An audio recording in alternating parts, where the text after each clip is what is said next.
Каму Дзень незалежнасці, а каму і чарговае затрыманне. Вітаем спадарства, гэта адмысловае выданне на тэлеканале Белсат. Вы глядзіце нас праз спадарожнік і праз інтэрнэт. Сёння з вами 2 гадзіны у жывым эфіры Вітаў Ціўчык і Сергей Пацасонны. І пакуль улады святкуюць сваё свята, грамадзяне спрабуюць выказаць сваю пазіцыю. Своего народа на этой земле. Все зависит только от нас.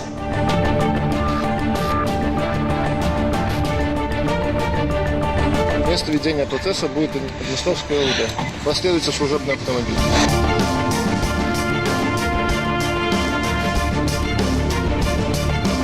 Сидит узурпатор улады, незаконный, нелегитимный президент. Так скажем же 9 жнивня, стоп, тарака! У нас ненаследный престол, я бы ему сказала. У нас, извините, вроде как демократия. Пошел вон, я ему сказала. Все, хватит. По-моему, все ясно. Зачем у него забирать власть?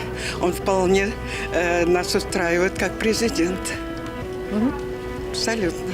Он хозяин, он у нас настоящий президент, который действительно болеет за свою родину, за Белоруссию, и очень преданный человек, и мы все его очень любим, уважаем, именно как президента. Допустим, он не устраивает многих, да? Но кто придет? Вот за кого подписи собирают, да? А где гарантия и уверенность в том, кто за ними стоит? Чтобы здесь вторую Украину устроили? Только открытое голосование. При голосовании фотографировать свои паспорта, свои голоса и общую сеть. Только так. Я не знаю. Я об этом и разговариваю между собой, но точно сказать мы не знаем. Но то, что подтасовываются факты, это 100 пудов. Не ведаю. Но забрать надо. Если весь народ скажет нет, я думаю, что вероятность, конечно, 50 на 50, что будут нормальные выборы, не подтасованные. Но я думаю, народ будет больше 50 против. Треба час, щоб нове покоління виросло. Зовсім нове. Наше покоління не зробить нічого. Ну как? Как забирают все? Просто народ не хочет забирать. Вот и. Если народ согласится забрать, значит заберет. Коли вийде весь народ, коли ми вийдемо всі разом, не будемо боятися, тоді, быть може, і нічого вийде. Коли мы будем одним целым. Но очень радует то, что нынешняя молодежь не остается в стороне, а выходят на улицы, хоть как-то пытаются привлечь к этой проблеме внимание. Никак не заберете. Гэта жыхары Берасця спадарства і з такімі меркаваннямі. Як адабраць уладу у Александра Лукашэнкі? Сапраўды, гэта вельмі складанае пытанне, хіба у звязку з тым, што мы маем сёння. Ну, сапраўды, 26 гадоў ужо гэты чалавек кіруе, яго толькі аднойчы выбралі у выбарах, якія прызнаў увесь дэмакратычны свет на кадэнцыю 5 гадоў, а наступныя ўсе гады невядома, з якога юрыдычнага пункту гледжання і чаму ён увогуле знаходзіцца на найвышэйшай пасадзе. Усе палітычныя апаненты пераследуюцца і, зрэшты, ужо бадай няма такіх звычайных дэмакратычных механізмаў, як яго адсунуць ад улады. Ну вось, напрыклад, сёння Майк Пампео, дзяржсакратар Злучаных Штатаў, віншаваў народ Беларусі з днём незалежнасці і заклікаў улады краіны да правядзення свабодных і справядлівых выбараў прэзідэнта. Хіба цяжка ў гэта верыцца? Сапраўды, сумняваюся, што улады Беларусі даслухаюцца да такіх рэкамендацыяў з захаду. Хоць вядома, мы, як грамадзяне Беларусі, прыемна хоць неяк памятаюць пра тое, што ў нас адбываецца. Зараз давайте паглядзім спадарства, як адбывалася афіцыйнае святкаванне Дня незалежнасці сёння ў цэнтры беларускай сталіцы. Александр Лукашенко прыйшоў туды, перакрыўшы увесь горад, па сутнасці. Прыйшоў ён, прыйшлі высокія чыноўнікі, сілавікі, таксама была нейкая такая масоўка, але ў цэлым горад выглядаў досыць пустым. Калі ласка, без каментара. Без каментара, каб беларусы не перашкаджалі святкаваць Александру Лукашэнку.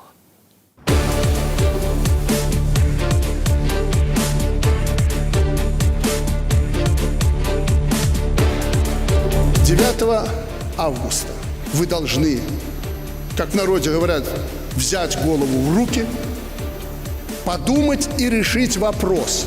Лукашенко приходит и уходит. Будут другие, а жизнь на этом клочке земли должна продолжаться.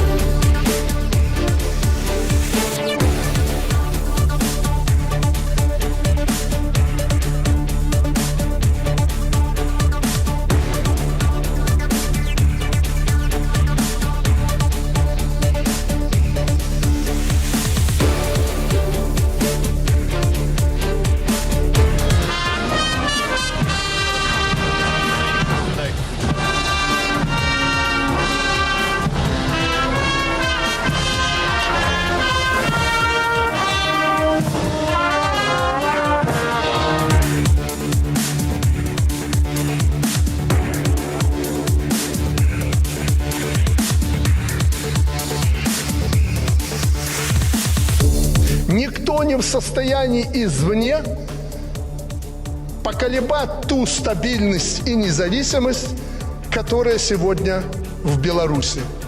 Только мы можем вершить судьбы своего народа на этой земле. Все зависит только от нас.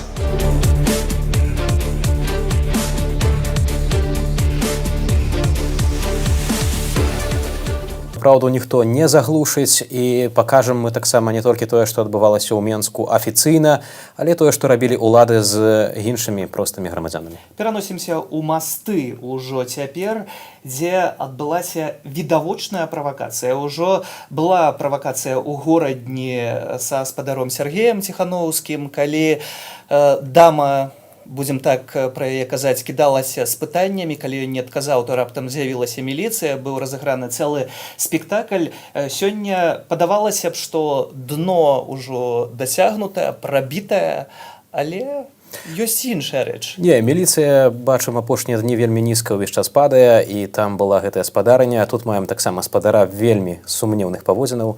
Калі ласка, вашай увазе. Пусти руки, что ты трогаешь меня? Что такое? Ну, я тебе говорю, что, блядь, проблема. Ты сварщик какой-то, да? Ну? Как я тебе говорю. Пусти руки, не трогай меня. Я иду с ребенком домой, что ты хочешь? Я знаю, ну? Ты идешь. Ты мне когда-то задолжал. Что конкретно? Деньги. Помнишь?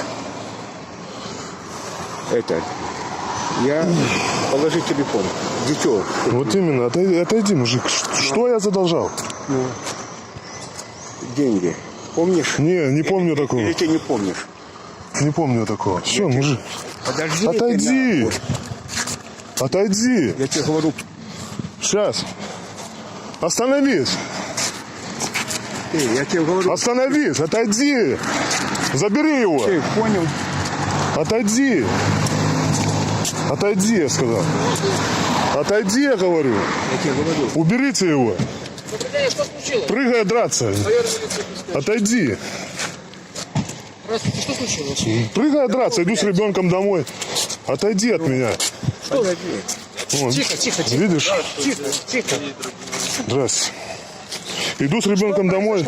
Просто прыгай драться. У меня есть видеозапись. Просто идет и прыгает драться. Не знаю, на что провоцирую или что. Заберите его. Такое может быть? Москва 24-10. Провоцировать хочет на что-то, непонятно на что. Что-то задолжал я ему, я не знаю что. Окажите помощь. Можно покажите на Кто тебя подослал, мужик? Ну кто тебя подослал ко мне? Так, тихо. Мужики, вы по-нормальному объясните, что происходит. Я объясняю, иду просто вот с ребенком, просто начинаю до морды. Нахуй. За что я тебе должен? Так объясни. Я тебе объясню. Мне? Объясни, да и все. До морды прыгаешь, что ты делаешь вообще? Так ты приехал бы домой ко мне, да мы там с тобой разобрались бы, в чем проблема? Слабо? Приеду домой, чего ты переживаешь? Приедешь?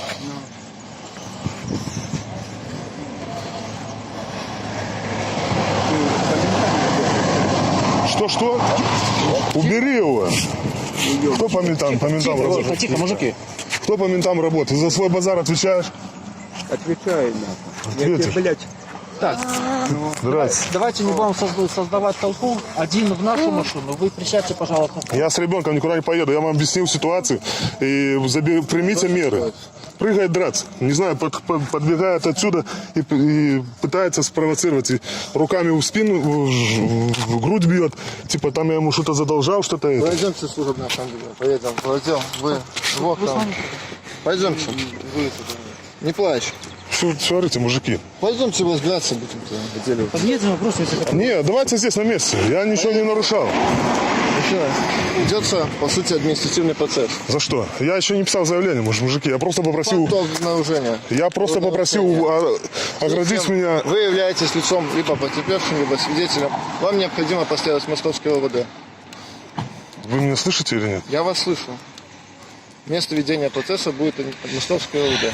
Последуйте служебный автомобиль. Вот как. Мужчина, вы мешаете мне.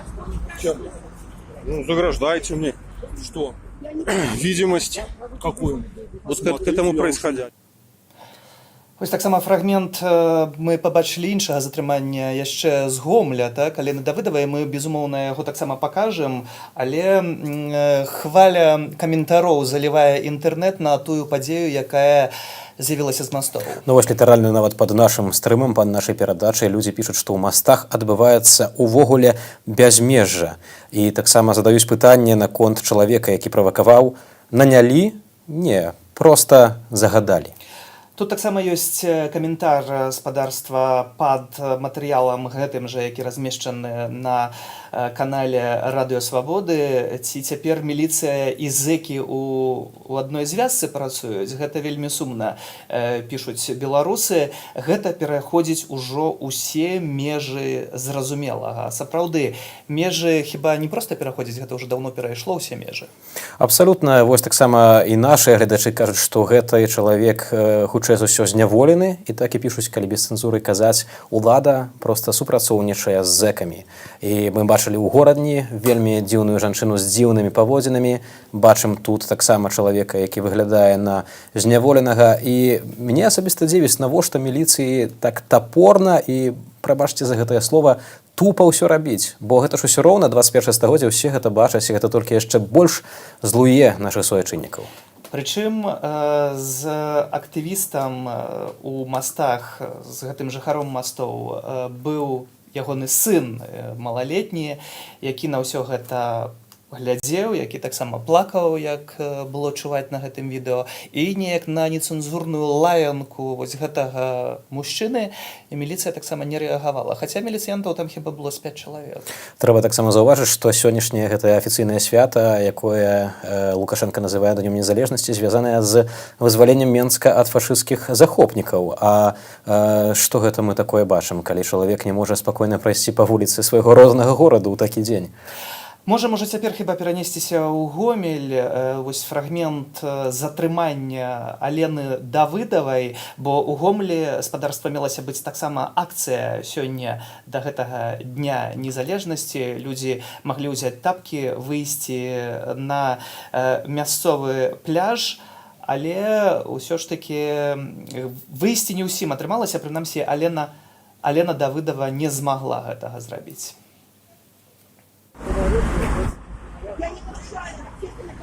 Мужчина, вы мешаете мне. Ну, заграждаете мне. Что? Видимость. Какую? Вот к этому происходящему. Ну, как стою?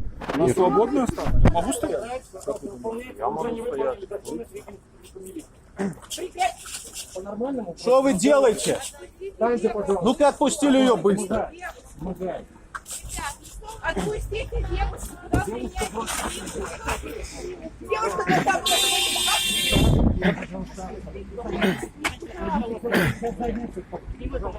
отпустите девушку.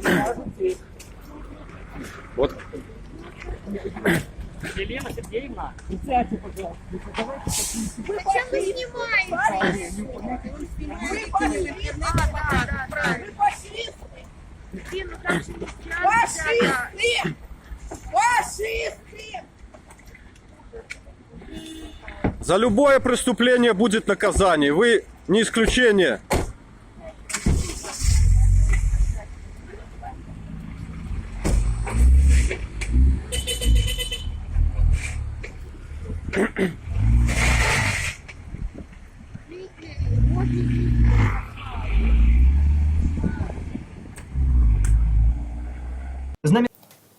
Вось такі дзень незалежнасці атрымліваецца затрыманне грамадскіх актывістаў у Гомлі, у Мастах, у Барысаве.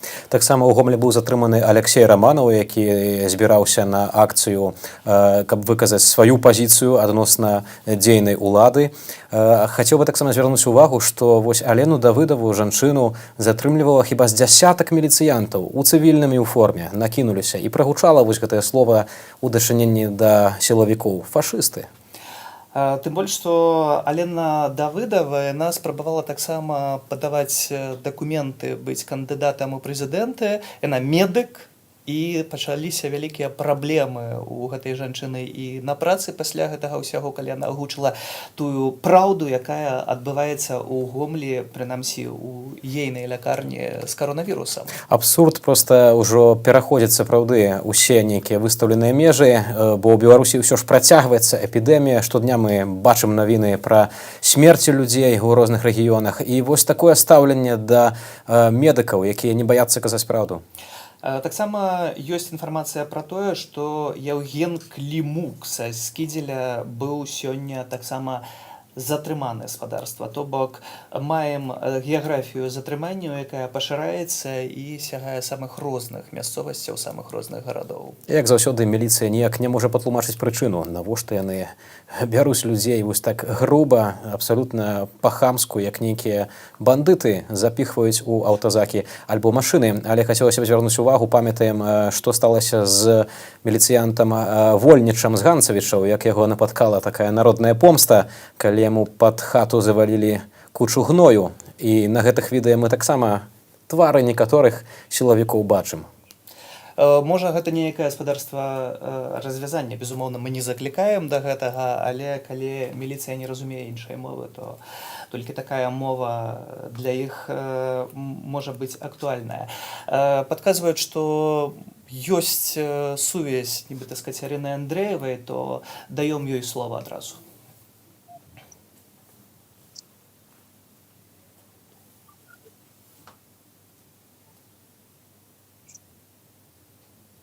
Вітаю, калегі, вітаю вас, шановныя гледачы. Мы знаходзімся ў Менску на праспекце Пераможцаў. І я распавяду, як адбывалася святкаванне Дня незалежнасці ў Менску. Сёння распачалося яно о 10 гадзіне з урачыстага шэсця «Беларусь памятае». Каля 11 000 чалавек прайшлі калонамі па праспекце незалежнасці і склалі кветкі да манументу перамогі. Збольшага ў калоніі ішлі так званыя бюджэтнікі, гэта былі працаўнікі дзяржаўных прадпрыемстваў, прадстаўнікі дзяржаўных праўладных прафсаюзаў. Пасля яны паслухалі прамову Александра Лукашэнкі, якая, дарэчы, была гэтым разам вельмі стрыманая, без імправізаванага звароту да людзей, а пасля ён з'ехаў. Атмасфера панавала не надта святочная. Варта адзначыць, што нават апладысменты пасля выступу Лукашэнкі прагучалі не надта яскрава, не надта гучна. Адначасова адбылося некалькі такіх лакальных альтэрнатыўных акцыяў. Напрыклад, маладзёны запусцілі папяровыя самалёцікі з надпісам «Свабоду палітвязням» з даху аднаго з гандлёвых цэнтраў у Менску. Таксама у Барысаве выйшлі людзі ў футболках з надпісам 3 ліпеня, дзе пасля лічбы ішоў знак працэнту. Гэта адсылка да папулярнага мему пра рэйтынг Лукашэнкі. Ну, а я знаходжуся цяпер каля палацу спорту на Нямізе, дзе на 19-ю гадзіну была запланаваная акцыя «Ланцуг салідарнасці». Апазіцыйныя актывісты яе запланавалі, але пакуль мы толькі бачым, што дзяжурыць адзін аўтазак тут. Нам таксама кажуць, што ў дварах шмат аўтазакаў. Ёсць міліцэйскі бусік, ёсць міліцыянты і ў форме, і ў цывільным. Іх прысутнасць тут значная, а ланцугу як такога мы пакуль што тут не назіраем, проста людзі гуляюць, моладзь гуляе, людзі з сем'ямі. Мы абавязкова будзем сачыць за сітуацыяй, назіраць, як будуць развівацца падзеі ў Менску.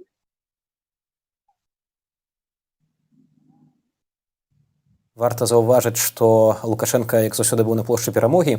Я акурат доўгія гады ўсё сваё дзяцінства пражыў на плошчы Перамогі і выдатна памятаю, што бывае 3 ліпеня, калі Лукашенка прыязджае, калі ўжо о 7 раніцы усім проста жыхарам. Усе бягуць з кветкамі сустракаць, напэўна. О, так, яшчэ як. Усім жыхарам стукаюць людзі ў цывільным у дзверы, патрабуюць не падыходзіць да вокнаў, закрыць форткі і фіранкі і не прыбліжацца. Але сёлета было нешта зусім незвычайнае. Вось мне падказалі мае родныя, што ля вокнаў, якія выходзяць на плошчу Перамогі, лётаў дрон, які зазіраў, што адбываецца ў людзей. Каб яны, крый Божа, штосьці там не выставілі ў фортку. Ну, ўсё ж такі краіна высокіх тэхналогій, усё паляпшаецца, ўсё ідзе ў тым кірунку, куды патрэбна. Ну і тут, напэўна, не будзем нават задаваць пытанне, за чые гэта грошы, бо і так вядома.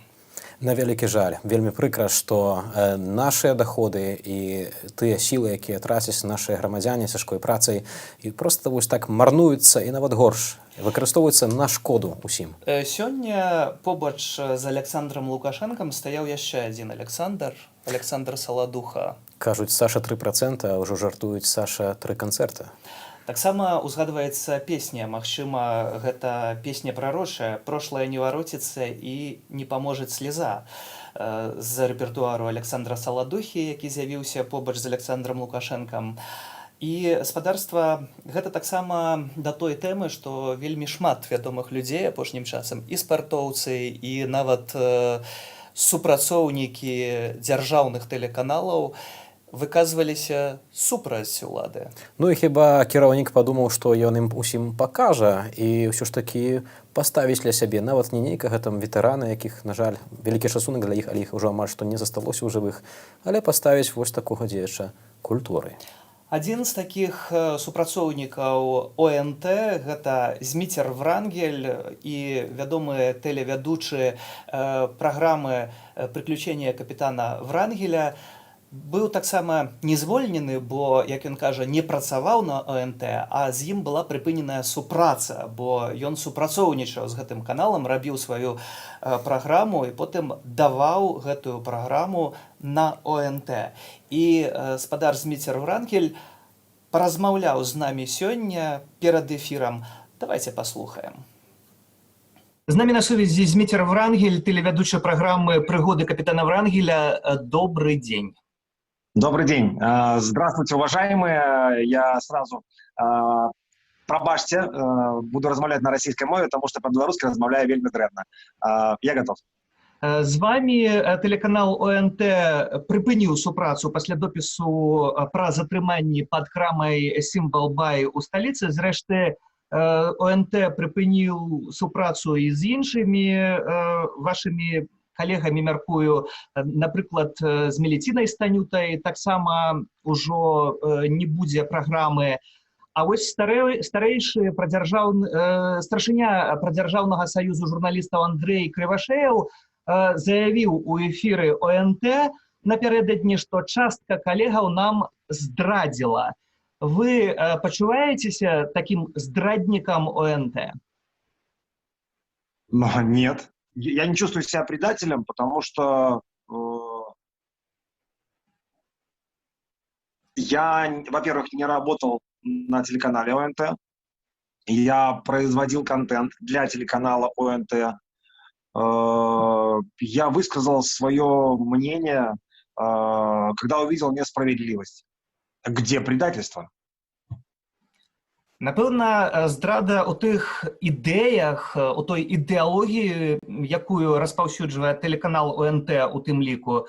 Калі б сёння канал ОНТ вам дараваў... Я свободный человек и могу, в общем-то, говорить то, что чувствую, то, что вижу, имею на это полное право. Со мной никто из идеологов не разговаривал. Я, простите, я не в курсе, что я оказался вдруг предателем. Але таксама ніхто не размаўляў, але праграму з эфіра знялі вашую. Калі б ОНТ сёння вам дараваў гэтую здраду, так званую, і прапанаваў покаяться и вернуться, вы бы вернулись? Вообще со мной никто не выходил на связь, и я даже не рассматривал такого варианта. Я вообще не в курсе, что произошло, потому что, хочу повториться, рано утром в пятницу мне поступили звонки. Поступили звонки моей супруги о том, что программы, которая шла на протяжении 7 лет, уже нет. Ну, ее не увидели в эфире, на что я сказал: вы ошибаетесь, такого не может быть. И впоследствии, да, оказалось, что программа не вышла, и я понял, что ее сняли. Но никакого комментария в свой адрес от телеканала я не получил. А вдруг там у них там сетка завалилась или еще что-то, не знаю. Не думаю, что это совпадение, когда и Станюту убрали тоже с нашего утра, не знаю. То бок, калі б эта сетка завалилась и вам сказали вертайтесь, вы бы вернулись? Со мной даже не разговаривали, я не знаю. Может, понимаете, меня-то и не уволили, меня-то туда и не взяли. То есть Але гэта по-ранейшаму не адказ на маё пытанне. Я трэці раз задам гэтае пытанне. Калі б вам ОНТ прапанаваў вяртанне, вы б вярнуліся ці не? После 9 августа решим. То бок, калі Лукашенко застанецца прэзідэнтам, то вернецеся, калі не, то не. Я ответил на вопрос. После 9 августа решим. Я так понимаю, что до сентября и смысла нету со мной разговаривать с их стороны. Поэтому я не могу ответить. Тут же нельзя так голословно говорить там: а что вы сейчас делаете? Я не знаю, правда, я не знаю ситуации, при которой, может быть, мне позвонят, может быть, мне не позвонят. Я не знаю. Чаму вы раптам вырашылі выказацца? Што вас так занепакоіла? Раней неяк вы ж не выказваліся, бралі ўзнагароды ў дзяржавы, атрымлівалі тэлевяршыні, і ўсё было нібыта цудоўна ў нашай краіне. Ну, смотрите, награды я получал 10 лет тому назад. Ну, наверное, не в этом дело. Почему я не высказывался? Потому что я спал так же, как и все, как и многие. Я спал, как и многие белорусы. Но сегодня я вижу большую консолидацию, я вижу, допустим, ту несправедливость, после которой не могу не высказаться. Вы б паўтарылі той допіс, сказали б тое ж самае сёння? Можно допис какой? Простите, подпись, допис, подпись. Тое, что вы написали у себе на сторонце. Написал бы я еще такое? Несомненно, если я вижу, что что-то происходит незаконное, меня так в детстве просто учили. Если маленького или старенького обижают, то надо защищать. Вот как-то так. Але таксама маленькіх і старенькіх дзяржава крыўдзіць ужо ў часе рэжыма, як сябе ўжо рэжым афіцыйна сам называе, 26 гадоў. Гэта неяк не надта перашкаджала, але ў мяне іншае пытанне. Ніхто з тых, хто сыходзіць з дзяржаўных медыяў, з таго ж ОНТ, чамусьці не просіць прабачэння у беларусаў, у збітых, у арыштаваных. Усе раптам кажуць, што яны тут ні пры чым, мы працавалі не зусім на ОНТ, а для сябе, гавораць пра тое, што займаліся культурай, а не палітыкай. Але ў мяне ўзнікае пытанне, ці гэта не частка той самай сістэмы, уся гэтая культура? Моя программа просветительская, во-первых. Второе, я не участвовал ни в одном агитационном концерте, начиная там с того времени. Ни в одном концерте не участвовал, и мне не за что говорить, простите, понимаете? Я рассказывал о птицах, о странах, о том, что на самом деле мир красив. Мы, белорусы, можем оказаться в любой стране мира и посмотреть, как живут другие люди. Хіба не ўсе беларусы могуць аказацца ў любой краіне свету, бо не ўсе маюць такія заробкі, як супрацоўнікі ОНТ. Но я хочу сказать, что я не зарабатывал благодаря тому, что я, скажем так, отдавал свою программу на телеканал ОНТ. Это мизерные копейки. Мы работаем с вами не за границей, и гонорары далеко не огромнейшие, поверьте. Какие это гонорары? Очень маленькие. Ну, то есть я не считаю, что это вообще считается гонорар. Для кагосьці $100 гэта вялікая сума, а для кагосьці... Я вам хочу сказать, что эта сумма может быть даже меньше, чем у таксиста месячная зарплата. Это даже меньше. Вы гаворыце пра тое, што хочаце паказваць, як жывуць у іншых краінах, як усё цудоўна і добра. А тое, калі на дзень незалежнасці, на дзень рэспублікі сёння Александр Лукашенко выходзіць у суправаджэнні Александра Саладухі і робіць нейкае шоу со сваімі сынамі, тое, што на дахах сядзяць снайперы, тое, што ў краіне бушуе коронавірус і пры гэтым кіраўнік краіны дзяржавы гаворыць пра тое, што ўсё ў парадку. Гэта неяк диссонансу не выкликая? То, что вы сейчас сказали, это сюрприз для меня. Я посмотрю в новостях. В отличие от вас, я не смотрел. Где вы видели? По телевизору? Не знаю, я не смотрел. Ну, на тым же ОНТ, з якога вас... Вот, кстати, тоже обращаю на ваше внимание, то, что я производил продукт для телеканала ОНТ, но на телевизор у меня не включен на этой кнопке. Я не смотрю телеканал ОНТ, я произвожу. Это то же самое, что работник по свету, звукорежиссер, который работает, он тоже не смотрит телеканал. Я смотрю другие телеканалы. Я смотрю National Geographic, я смотрю... Ну, то есть в этом моя жизнь. То, можа, тады гэтае жыццё ўвогуле не датычыць ніякай палітыкі. Толькі тут мне ўзгадваецца біблейская цытата, што нельга быць цёплым, трэба быць альбо халодным, альбо гарачым. Калі заняць нейкую пазіцыю канкрэтную, то гэта ўсё ж такі жаданне вярнуцца на ОНТ ці ўсё ж такі жаданне падтрымліваць праўду? Слушайте, но я понимаю, на что вы намекаете, на то, что как бы я переобуваюсь. Только благодаря моему посту я закрыл себе дорогу. У меня нету, скажем так, пути назад. У меня нету возможности, я это понимаю, я отдаю себе отчет.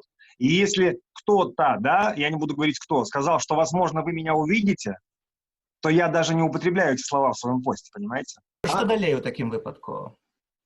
Что далей? Я продолжаю свою працу. Я все-таки мечтаю, что все изменится в лучшую сторону в нашей стране. Я для этого делаю. Но опять-таки я изучаю будущее, свои проекты в нашей будущей стране, которые я смогу реализовать. Але за минулое сумление спокойное. Я вот сейчас за минулое сумление. За прошлое высказывание? За прошлую деятельность совесть спокойна? За прошлую деятельность?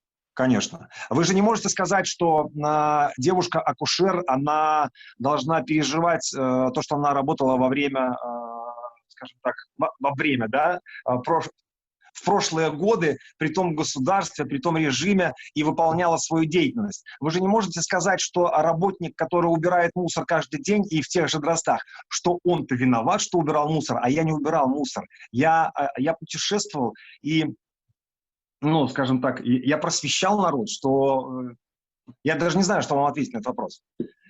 А милициянты ахоўваюць парадак, калі збіваюць людей? Нет, я вас умоляю. Я вас умоляю, не надо перегибать палку, правда. Поймите, я путешественник, и вся моя жизнь связана именно с этим. Как вам объяснить? Я не работал на телеканале, я не переходил через турникет, понимаете, даже не переходил. Сейчас меня в этом обвинять не надо, правда. Я не знаю, я акушер, я географ со своим мнением. Што б вы сказали тым людзям, якія застаюцца працаваць на ОНТ, якія застаюцца працаваць на БТ, на дзяржаўныя медыі і якія перагибаюць палку прапаганды? Это их выбор. А вот в этом случае это их выбор, и я ничего не могу сказать в их адрес. Ну, ребята, просто подумайте над тем, что вы делаете. А вот здесь как раз-таки надо подумать. Дзякуй вам за гэтую размову. Зміцер Врангель, тэлевядучы праграмы «Прыгоды капітана Врангеля», які ўжо не супрацоўнічае, а можа, пакуль не супрацоўнічае з ОНТ. Спадар Зміцер Врангель казаў, што доўгія гады спаў, як і многія беларусы, але цяпер прачнуўся і расплюшчыў вочы на тое, што адбываецца ў нашай краіне. Усё ж такі, мне падаецца, варта яму падзякаваць за тое, што за гэтую адвагу, ўсё ж ён выказаўся публічна, не пабаяўся, і хацелася б, каб яшчэ больш людзей выказвалася. Можа, не варта было так, Сергей, ціснуць на нашага госця? Усё ж таки тут спадарства хочу падкрэсліць толькі адно, што моя праца задаваць пытанні, а госцю, які прыходзіць да нас у эфір, гэта праца у нейкім сэнсе адказваць на гэтыя пытанні, яны не заўсёды прыемныя. Канешне, лепш пазней, чым увогуле не прыйсці да беларускасці, да праўды і гэтак далей. Але пэўныя пытанні я таксама не мог не задаць, бо яны ўзнікаюць і ў мяне, і ў многіх нашых гледачоў, што бачна па каментарах. Таксама хіба Всеволод Сцебурак, беларускі журналіст, таксама наш вядоўца нашага тэлеканалу, напісаў вялікі пост у сябе на Фейсбуку, што апошнім часам, калі вось з дзяржаўных медыяў пачалі людзі пераходзіць на іншы бок, так сказаць, то пачалі з іх рабіць герояў. Але ці гэта геройства, калі ты 20 гадоў, 15 гадоў, многія яшчэ больш працавалі на гэтую ўладу, а потым раптам апынаецца, што гэта геройства напісаць нейкі пост на інстаграме ў той час, калі людзі сядзяць па турмах. Не забываемся на сапраўдных герояў, якіх зараз катуюць у засценках, катуюць на Крэсціна, такіх як Мікалай Статкевіч ці Павел Северынец, таксама Сергей Ціханаўскі і мноства іншых сапраўдных патрыётаў. Але тым не менш, мне падаецца, што ўсё ж такі можа не варта аж так моцна асуджаць людзей. Найважнейшае, каб яны вызналі сваю слепату альбо вызналі сваю, можа быць, нейкія іншыя матывы, якія прымушалі іх маўчаць усе гэтыя гады. Найважнейшае, каб усе мы, беларусы, зараз былі салідарныя і былі па адным баку. Безумоўна, гэта не нашая справа асуджаць. Мне падаецца, што нашыя гледачы робяць свае высновы і ўсё, безумоўна, разумеюць. Цяпер прапануем перанесціся ў Гомель, і з намі на сувязі Яўген Меркес, наш карэспандэнт. Яўген, якія падрабязнасці сённяшняга Дня незалежнасці ў Гомлі? Вітаю, шановное спадарства. Сёння у абласным цэнтры ў горадзе Насцожам планавалася правядзенне акцыі 97%.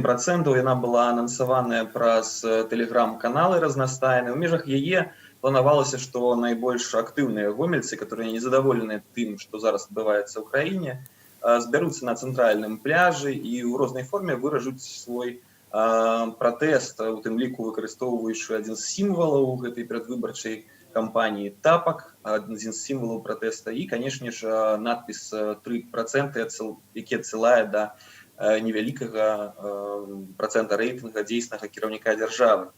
Але дадзеная акцыя фактычна не адбылася, то бок нічога заўважнага ў гэтым плане на цэнтральным пляжы не было бачна. Пры гэтым была заўважная вялікая прысутнасць супрацоўнікаў унутраных спраў. На пляжы дзяжурылі 4 мікрааўтобусы, 4 міліцыянты патрулявалі пляж.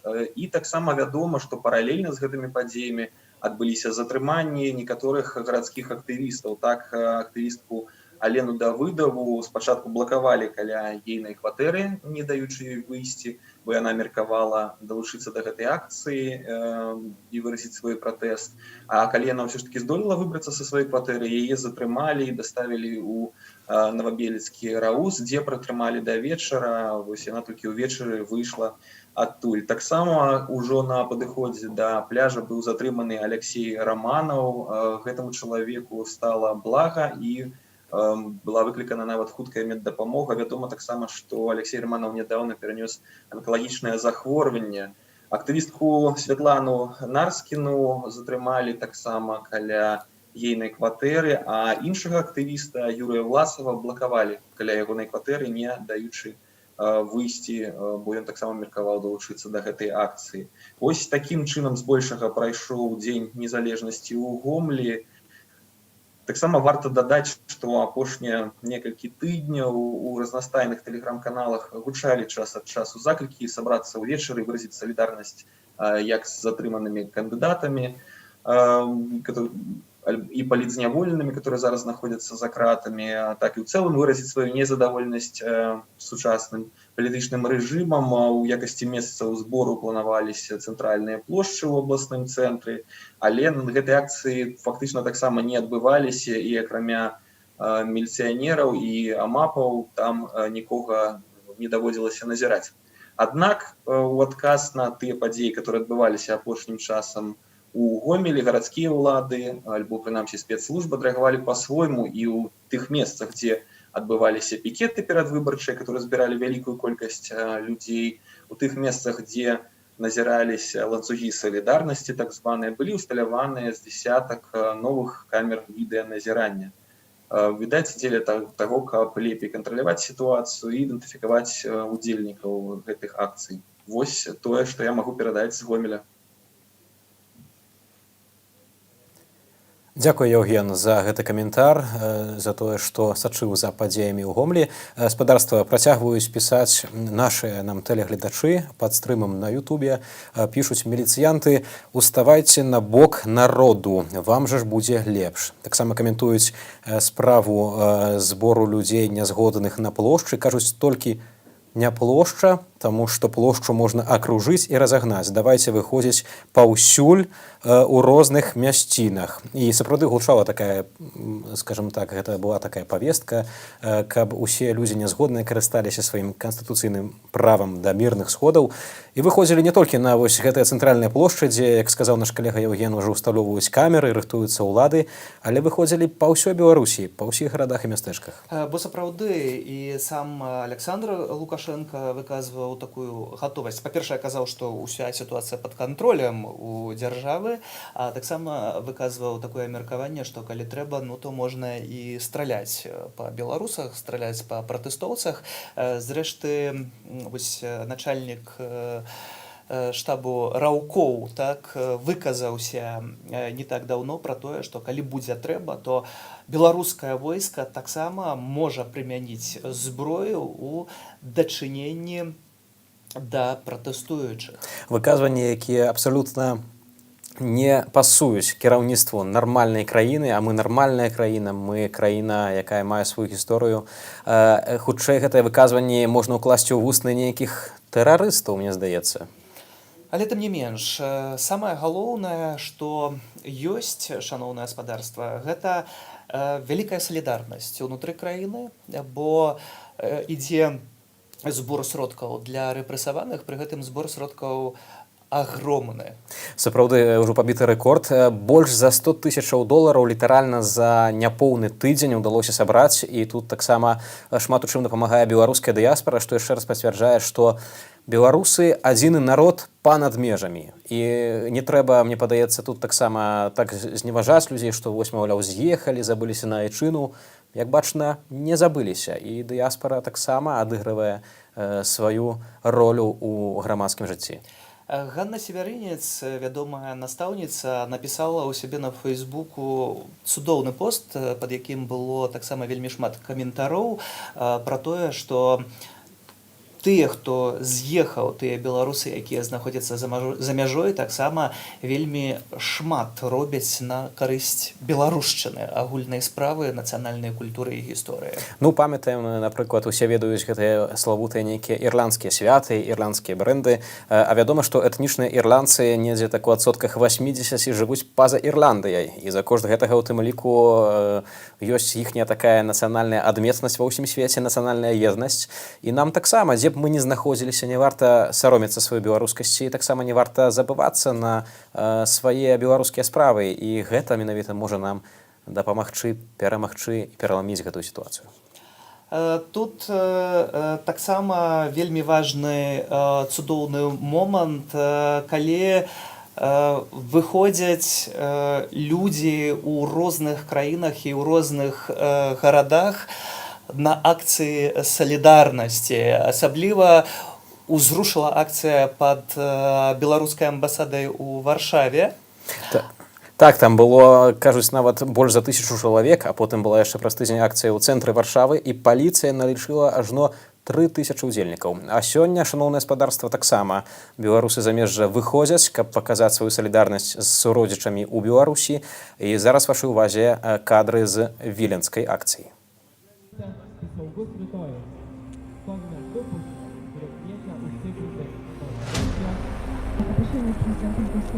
Прекратится, и у нас будет мирное, свободное и демократическое государство. Мы хотели, конечно, падтрымаць усіх палітвязней і таксама выказаць свой пратэст супраць іх затрымання, супраць таксама затрымання усіх людзей.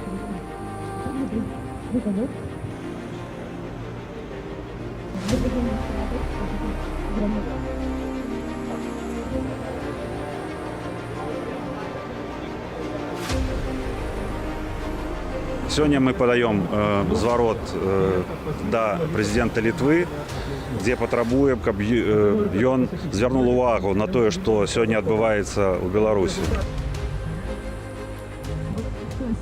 Благодарности всем и также передать слово моему коллеге. Человеческая солидарность с белорусским народом, который воюет за свою свободу.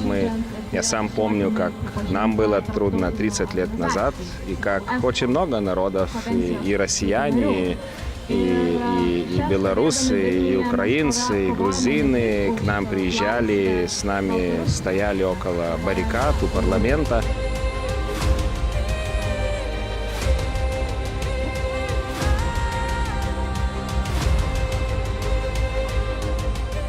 Николай Статкевич получил 15 суток.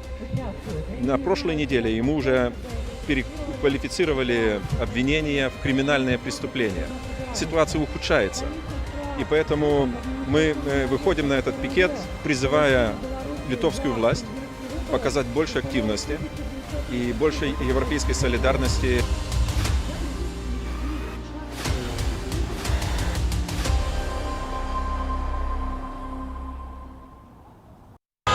Спадарства, дзякую вам вялікі, што пакідаеце каментары пад нашай трансляцыяй. Вось зачытаю адзін з іх. Армяне правільна зрабілі, вучыцеся ў іх. АМОН проста не ведаў, што рабіць, і прайшоў на бок народу. І сапраўды, калі была рэвалюцыя ў Арменіі, там усё прайшло бяскроўна, і улады, што праўда, саступілі народу свайму, яны не пайшлі супраць народу. На жаль, у нашай сітуацыі бадай не выпадае гэтага спадзявацца, але можна спадзявацца на сумленнасць вайскоўцаў, міліцыянтаў і сілавікоў, прынамсі шараговых, што яны адмовяцца выконваць злачынныя загады. Аптымістычны сцэнар, канешне, хацелася б, каб так і было, але, на жаль, калі я асабіста назіраю за тым, як збіваюць людзей на вуліцах, як, напрыклад, пад крамай сімвал бай запіхваюць у аўтазак цэлую чаргу, то неяк гэты аптымізм пачынае развеявацца, што ўлады саступяць. Ну, сапраўды, але тут варта таксама ўсім нам, грамадзянам, быць салідарнымі. Бачылі гэты выпадак у Маладэшне, калі АМОН спрабаваў захапіць так па-бандыцку людзей, а людзі ўсё ж такі не стаялі на месцы, людзі адбіліся тады ад міліцыі, і міліцыя ўцякла. Што праўда, тут таксама варта, на жаль, зазначыць, што міліцыя пачала крымінальную справу супраць тых, хто проста адбіваўся ад такога, па сутнасці, бандыцкага нападу. Аднак, калі па ўсёй краіне людзі будуць адстойваць, значыць так, сваю свабоду, будуць адбівацца ад людзей, якія не паказваюць ні пасведчанняў, а часта нават і не ў форме, то хіба што ўсіх не пасадзяць. Але таксама дзяржава змушае найбольш актыўных да кроку з'язджаць з краіны. Сёння стала вядома таксама, што адміністратар суполкі «Мая краіна Беларусь» з'ехаў з краіны, і вось я зараз гляджу пра гэта артыкул выдання «Наша Ніва».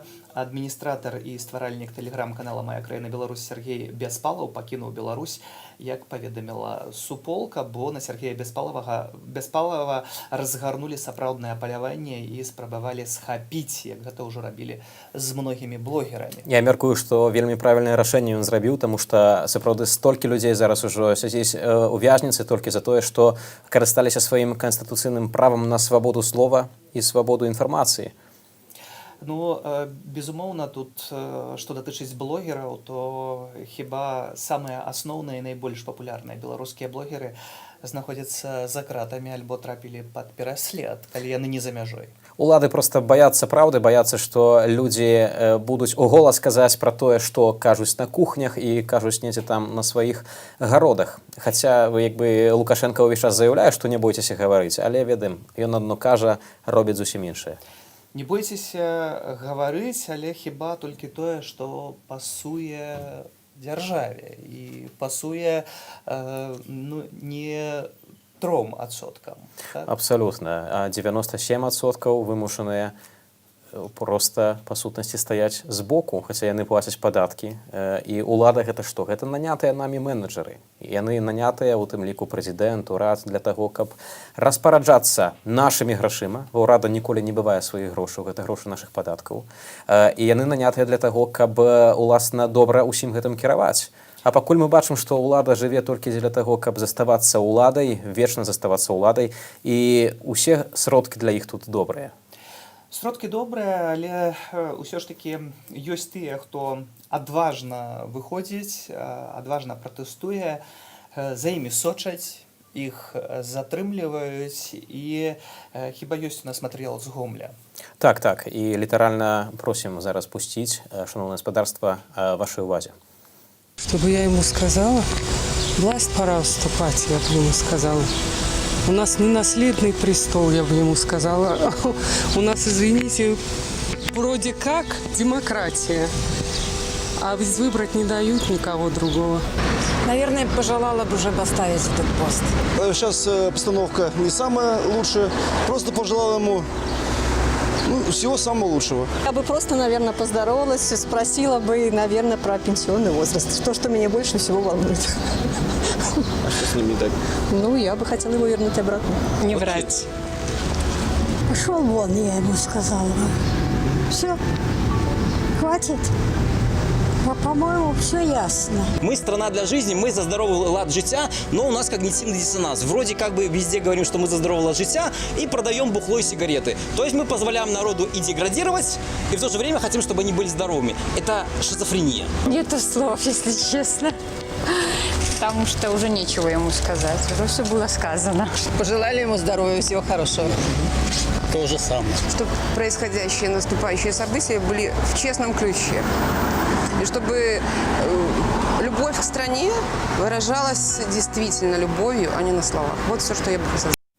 Што ж, не бракуе нават вострых выказванняў, сыходзь надакучыў, і людзі адважна гавораць пра тое, што яны думаюць, нягледзячы на ўсе гэтыя рэпрэсіі і на ўсе гэтыя вельмі негатыўныя навіны апошніх тыдняў.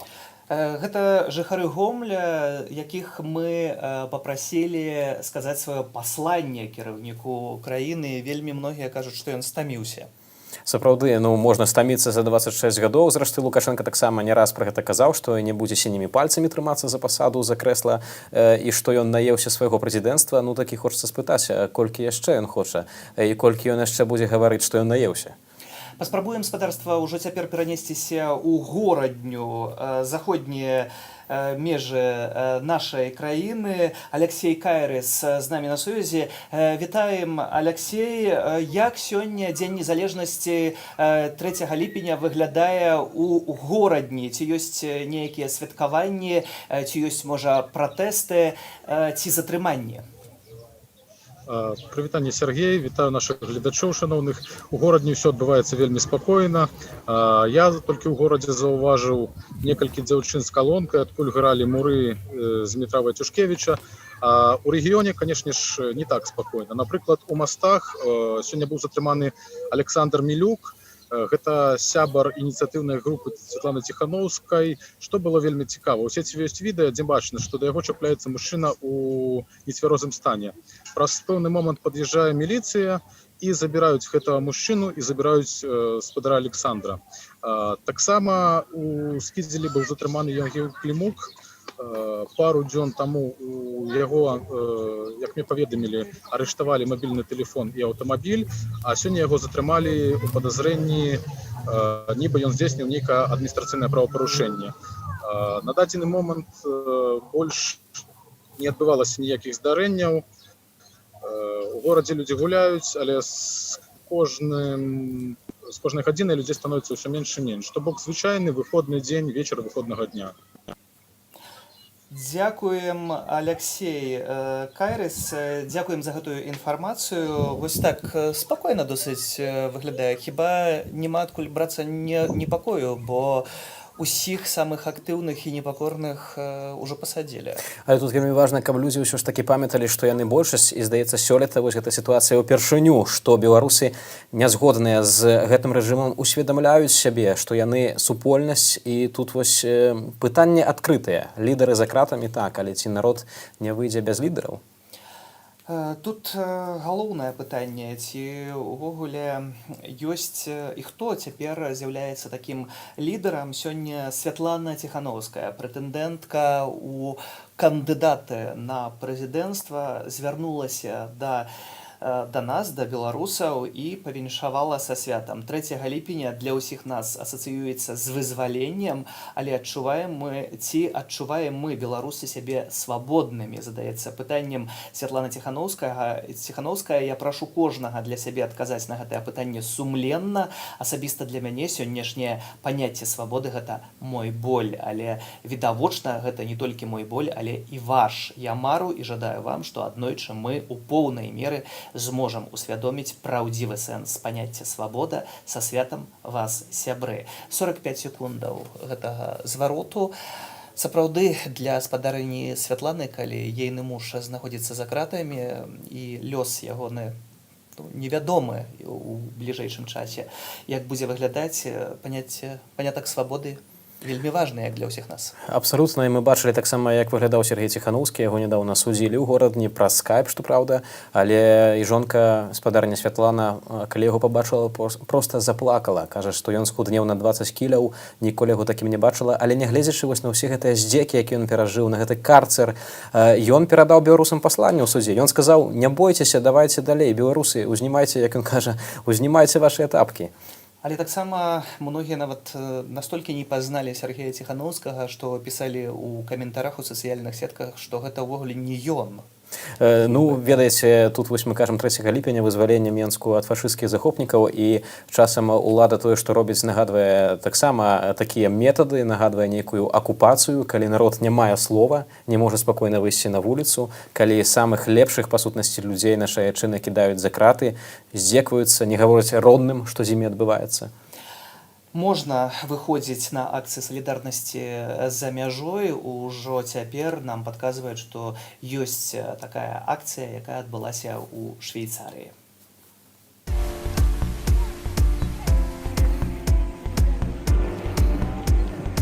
Жыве Беларусь! Жыве Беларусь! Жыве Беларусь!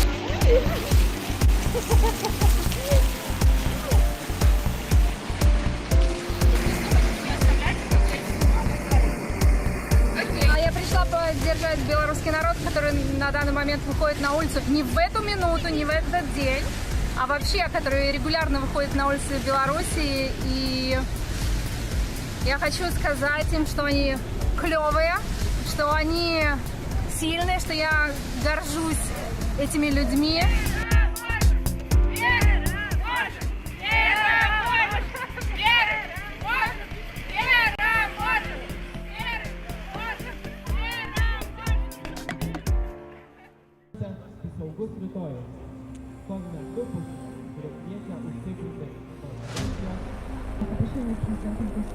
Прекратится, и у нас будет мирная, свободная и демократическая государство. Вось таксама Швейцарія, Жэнева у нас была, ну і фрагментик з Вільні зноў мы паказалі. Вельмі прыемна бачыць, што ў Еўропе, да і ўвогуле ў свеце ўсё больш узнімаецца нашых нацыянальных чырвона-белых сцягоў. Хацелася б таксама, каб хутчэй вось гэты сімбаль беларускасці, сімбаль свабоды залунаў і ў нашай краіне на ўсіх дзяржаўных будынках. Ну, паглядзім, што адбываецца ў беларускай сталіцы. Кацярына Андрэева і цягам дня, і ў гэтыя хвіліны працягвае сачыць, і дамой ёй слова. Каця, калі ласка.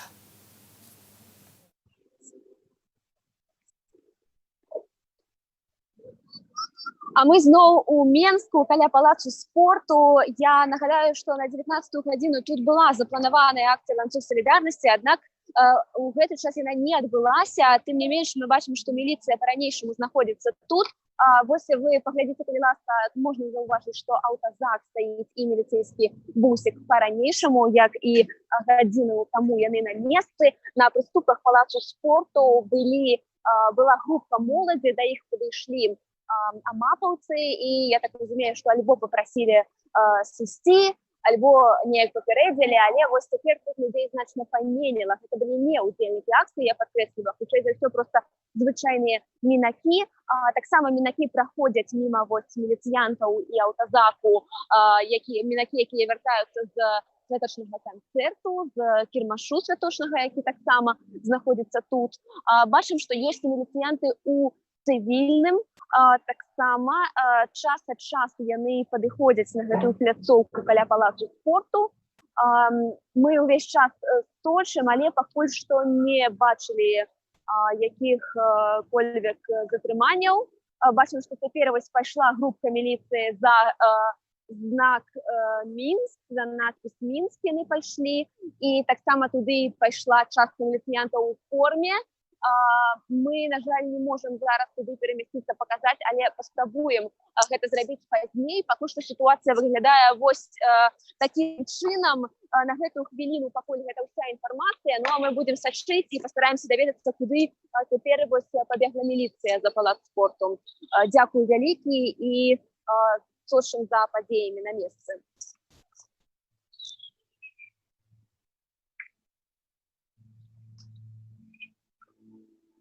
Каментароў, заглядаем да каментароў, якія вы, шаноўнае гаспадарства, пакідаеце. Вось адзін з іх.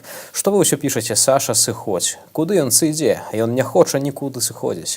А вось калі выйдуць мільёны людзей і паралізуюць усё ў гарадах і будуць крычаць «Саша, сыходзь», вось тады будзе нейкі эфект. І тут сапраўды лунаюць таксама такія думкі не толькі наконт плошчы там ці страйкаў. Вось, напрыклад, у 1991 годзе рабочыя заблакавалі чыгунку Орша Берасце, якая вядзе з усходу на захад, вельмі важную, і проста сталі на рэйкі, не пускалі цягнікі.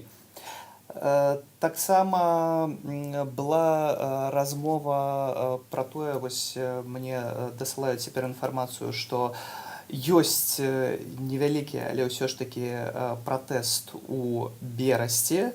Акцыя ў Берасці, людзі разам хлопаюць на вуліцы Леніна, 3 чалавек затрымаў АМАП, астатнія разышліся ў розныя бакі. Вось так выглядае Беларусь. Сёння гэта тыя каментары, якія, гаспадарства, мы збіраем для вас, якія тут праз розныя інструменты нам дасылаюць у гэтыя хвіліны, і мы спрабуем, канешне ж, сачыць за сітуацыяй. У Берасці трэба зазначыць вельмі такая жывая грамадзянская супольнасць. Ужо апошнія 2 гады берасцейцы рэгулярна, практычна кожны тыдзень, кожную нядзелю выходзяць на плошчу для таго, каб пратэставаць супраць акумулятарнага заводу, які, на іхную думку, будзе шкодзіць экалогіі і здароўю, і можна толькі захапляцца той адвагай, якая ёсць у берасцейцаў. Сапраўды, але ўсё ж такі мы памятаем перадусім і сёння ў гэты дзень незалежнасці, хоць і афіцыйны, памятаем пра тых людзей, якія знаходзяцца за кратамі, бо гэта на сёння самыя галоўныя асобы, пра якіх, напэўна, трэба казаць увесь час. І у цяжкой сітуацыі знайшліся не толькі гэтыя людзі, але перадусім іх блізкія, якія на свабодзе, але перажываюць за лёс сваіх родных. Так, бо ім не паведамляюць ні пра іхны стан, альбо даходзяць нейкія вельмі жахлівыя чуткі, якія пацвярджаюцца рознымі крыніцамі пра катаванні, і людзі проста ў роспачы, яны не ведаюць, у якім стане, напрыклад, выйдзе чыйсьці муж альбо чыйсьці бацька. Наша карэспандэнтка Галіна Абакунчык паразмаўляла з жонкай Міколы Статкевіча, які знаходзіцца за кратамі. Ужо цяпер размова з Марынай Адамовіч.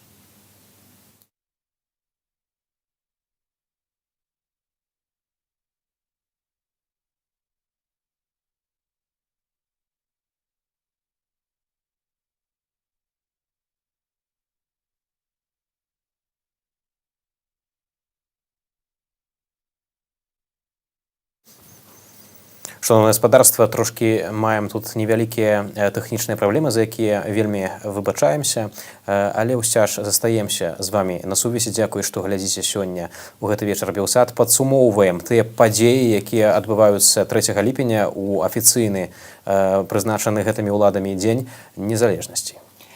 Дзень незалежнасці, які для многіх з'яўляецца днём залежнасці і днём несвабоды. Так, вось спадарыня Марына Адамович, з якой інтэрв'ю, безумоўна, з'явіцца, калі не ў нашым эфіры, то абавязкова на нашай інтэрнэт-старонцы ў разгорнутай версіі, заўсёды для мяне была такім сімвалам жанчыны, якая ідзе да канца, жанчына, якая змагаецца за свайго блізкага чалавека, якая сама адданая за сваё каханне, абсалютна небывалая асоба.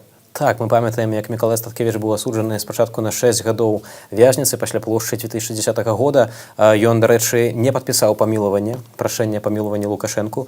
І вось 5 гадоў ён адседзеў у турме, і ўсе гэтыя гады спадарыня Марына Адамович дабівалася свабоды для яго, была сапраўднай апорай для свайго мужа і вытрымала ў гэтай любові, ў гэтым каханні. Гэта ўсё ж такі жанчына не тыя, якія з'яўляюцца побач з Александром Лукашэнкам вельмі часта. Сёння, напрыклад, разам з Колем Лукашэнкам на святкаваннях афіцыйных з'явілася чарговая прыгажуня, чарговая, бо іх вельмі шмат. Сочыць уся краіна, не ведае да канца, хто гэта, але вельмі хутка гэтым разам высветлілася на святкаванні 3 ліпеня побач з Колем Лукашэнкам і номенклатуршчыкамі, як падае наша Ніва, высветлілі, гэта Кацярына Гуменюк. Яна адсвяткавала 1 ліпеня свой 22-й дзень народзінаў. Яна толькі сёлета атрымала вышэйшую адукацыю, скончыла Менскі дзяржаўны лінгвістычны універсітэт. Узрост такі самы, як ужо у гэтак званай дэпутат Марыі Васілевіч. Гэтыя асобы з'яўляюцца ўсё часцей. Гэта хіба такое новае пакаленне, якое з'яўляецца, якое падрастае. Ну, мне здаецца, не варта так абскарджваць усё пакаленне. Бачым таксама вельмі шмат адважных і студэнтаў, і маладых людзей, якія хочуць зменаў для краіны, бо моладзь усё ж такі заўсёды хоча нешта новае, хоча паляпшаць сваё жыццё, не заставацца на месцы. Безумоўна, гэта так. Дзякуем, спадарства, што вы з намі і ў інтэрнэце, і праз спадарожнік таксама хіба з'яўляюцца каментары. Так, каментары ўвесь час пішуць. І тут таксама вельмі вось такі каментар, які хацеў бы зацытаваць. Калі дзень вызвалення святкаваць можна і трэба, то дзень незалежнасці недарэчна і рана, таму што рэспубліка яшчэ і цяпер знаходзіцца пад акупацыяй. І сапраўды тут варта таксама ўзгадаць, што 3 ліпеня гэта вельмі такая неадназначная дата, бо яна, па сутнасці, не мае дачынення да палітычнай незалежнасці нашай краіны. Гэта дзень, калі савецкія войскі ўвайшлі ў Менск, і, што важна, падкрэсліваюць гісторыкі, немцаў у той дзень ужо не было, іх не было нават цягам 5 дзён да 3 ліпеня. І відавочцы, сведкі з тых гадоў нават узгадваюць, што савецкая авіяцыя бамбіла раёны Менску, калі немцаў там ужо не было. Ну, тым не менш, Александр Лукашенко сустракаецца з Уладзімірам Пуціным, хаця, як паведамляюць у Крэмлі, каротка, але пад ржэвам паразмаўлялі кіраўнікі. І паразмаўлялі не абы пра што, а пра інтэграцыю. Будзе паглыбленне? Ну, вось гэты серыял працягваецца ўжо 20 гадоў, і памятаем, як узімку мы ледзьве не страцілі сваю незалежнасць, па сутнасці, праз такія расійскае слово, хацеў бы сказаць, прыхаці кіраўніка краіны. Таксама розныя тэхналогіі прымаюць і прымяняюць і спецслужбы, і праваахоўнікі, і я хочу сказаць, спадарства, цяпер, бо я ўвесь час тут вось з гэтымі дэвайсамі тут сяджу, гэта неспроста, бо таксама і сачу за тым, што адбываецца, і спрабую сачыць за каментарамі ў сеціве, але і таксама звязвацца з тымі экспертамі, якіх мы хацелі б пачуць сёння ў нашым эфіры. Дык вось меўся быць палітычны аглядальнік Віталь Цыганкоў, і гэта вельмі цікава, тая ж самая сітуацыя, як з нашай карэспандэнткай Кацярынай Андрэевай, як вось увесь час, калі набіраеш нумар, то атрымліваецца, што нумар не існуе ўвогуле, ён знік. Трэба заўважыць, што сёлета гэта ўжо не ўпершыню, і адбываецца гэта менавіта з нашымі журналістамі, з нашымі калегамі альбо з тымі госцямі, якіх мы хочам запрасіць да жывога эфіру. Глушаць нумары, альбо глушаць нават адключаюць кропкава да канкрэтнага нумару інтэрнэт. Так, па гэтаму спадарства, калі вы, напрыклад, ведаеце таксама такія сітуацыі, дзяржава гэта эксперыментуе вельмі ахвоча, па гэтаму пішыце, калі ласка, нам у каментарах, калі вы хочаце, каб мы паведамілі нейкую інфармацыю, ведаеце ўсё ж такі, што штосьці адбываецца, і вы маеце такую магчымасць, каб мы гаварылі пра гэта ў эфіры, каб пра гэта даведаліся іншыя, таксама жыхары іншых гарадоў, то, калі ласка, рабіце гэта, і мы, безумоўна, гэтыя каментары будзем агучваць у сённяшнім эфіры, бо гэта вельмі важна, каб усім разам сачыць за тым, што адбываецца сёння. IT-краіна з дронамі, якія лётаюць ля вокон дамоў людзей, якія жывуць на плошчы Перамогі, дзе прыехаў Александр Лукашенко, IT-краіна з адключэннем кропкавым мабільных нумароў і інтэрнэту. Цікава, ці ў дзень выбараў, ці ўвечар пасля выбараў у Беларусі гэтыя тэхналогіі не запрацуюць такім чынам, што інтэрнэт проста будзе адключаны па ўсёй краіне і будзе цяжка даведацца, што ўвогуле адбываецца, як у сапраўды не ў цэнтры Еўропы, а ў Паўночнай Карэі. Абсалютна. Паўночная Карэя, альбо памятаем і ў Кітаі такое ёсць, бо гэта таксама дзяржава, дзе вельмі далёка да дэмакратыі, там па сутнасці пануе такі таталітарны рэжым. І Лукашенка, які вельмі любіць сустракацца з кітайскім кіраўніцтвам, не толькі з расійскім, відавочна пераймае такія практыкі. Вялікая Брытанія заклікала вызваліць бабарыкаў і іншых арыштаваных у Беларусі. Падае Радыё Свабода. Вялікая Брытанія ўважліва сочыць за развіццём падзей у Беларусі, асабліва ў сувязі з прэзідэнцкімі выбарамі, заявіла намесніца кіраўніка дэлегацыі краіны ў АБСЕ Нікола Мюррэй 2 ліпеня на паседжанні пастаяннай рады АБСЕ. Вось такія заявы. Ну што ж, як кажуць, лепей заявы, чым нічога. Ўсё ж такі, я думаю, што важна, што звяртаюць увагу на тое, што адбываецца ў Беларусі, нягледзячы на мноства праблемаў унутраных, і ведаем, гэта эпідэмія, гэта і эканамічны крызіс, які, магчыма, ўсё ж такі неяк наступіць за кошт запавольвання гаспадаркі ад гэтай эпідэміі. Спадарства падказваюць нам тут, што ўжо ёсць таксама магчымасць для вас прадставіць інтэрв'ю са спадарняй Марынай Адамовіч, жонкай Мікалая Статкевіча, калі ласка, вашай увазе.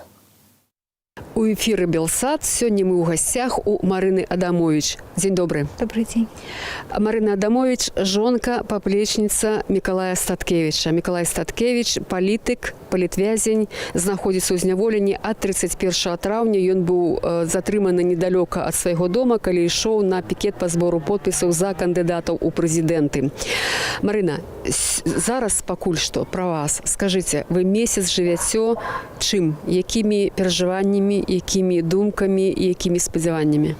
Ну, апошні месяц быў вельмі трывожны, асабліва это сталася пасля 15 числа, калі пачалі выходзіць першыя затрыманыя, першыя адбываўшыя свае 15 сутак на акрэсце, прынамсі, выйшлі браты Урбановічы, выйшаў Мацкоіць, і яны першымі паведамілі нам пра сітуацыю на акрэсце. Дагэтуль мы сутыкаліся толькі з забаронай перадач, з немажлівасцю накіраваць адваката і з таемнымі судамі, хаця таемныя суды это таксама стала вядома толькі пасля 15-го. І, шчыра кажучы, калі стала зразумела, што адбываецца нешта абсалютна неверагоднае, якія думкі маглі застацца толькі думкі пра нашых блізкіх, толькі думкі пра нашых сяброў. Я нагадаю, што зараз на той же самай акрэсце яшчэ дзве нашы паплечніцы, две жанчыны знаходзяцца, якіх не вызвалілі пасля 15 сутак, а зараз мы пра Волю Мікалайчык даведаліся, што я 17 сутак трымалі ў карцеры. Мы ўвогуле не маем інфармацыі пра Вераніку, таму это суцэльная трывога і спробы дагрукацца нейкім чынам, скажем, дагрукацца это гучна сказана, але прынамсі хаця б зафіксаваць гэтыя парушэнні і зрабіць усё, што ад цябе залежыць, каб яны не засталіся беспакаранымі.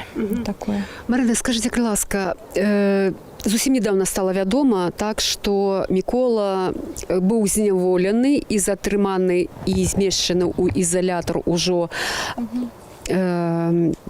па крымінальнай справе, так? Што вядома пра гэта, якая фармальная прычына і ці вы верыце ў эту фармальную прычыну, чаму насамрэч зараз зняволены ужо ў іншым статусе? Ну, я звычайна кажу і сабе, і другім, не каркайце, што называецца, ніколі не спрабуйце прагназаваць дрэнныя варыянты рэальнасці. Я ведала, што ў Мікалая ёсць прынамсі яшчэ адзін прысуд на 15 сутак, але ўсё роўна я разумела, што пры тым, што зараз адбываецца ў краіне, Лукашенко будзе рабіць усё, каб ягоныя палітычныя апаненты максімальна былі ізаляваны і максімальна доўга знаходзіліся ў зняволенні, але тым не менш 30 числа мы збіраліся сустракаць Мікалая з Акрэсціна, бо, скажем, фармальных падстаў уязджаць чалавека больш за 30 дзён у нашай краіне няма. І літаральна увечары 29-го, то бок напярэдадні, у панядзелак, я атрымала адразу з інтэрвалам 5 хвілін две шакуючыя, скажем так, звесткі. Першая – это першая інфармацыя пра Олю Мікалайчык, пра якую ўвогуле ж не было нічога вядома, ад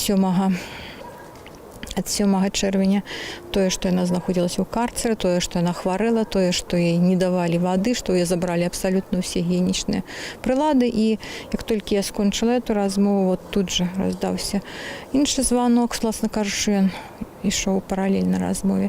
І мне, не прадстаўляючыся, прадстаўніца следчага камітэта паведаміла, што Статкевич задержан по подозрению быццам ён быў на волі у ажыццяўленні злачынства па частцы 1 артыкула 342, той самы, які прад'яўлялі людзям гвалтоўна затрыманым у гародні, і той самы, з дапамогай якога лепяць нейкую злачынную групу блогераў, па якім затрыманы ужо цэлы шэраг вядомых у краіне блогераў. Ну і ўсё, па сутнасці, мне паведаміла эта следчая, дарэчы, мне цяпер ужо вядомае прозвішча, грамадскае, па іроніі лёсу, яно сугучнае назве нашай партыі.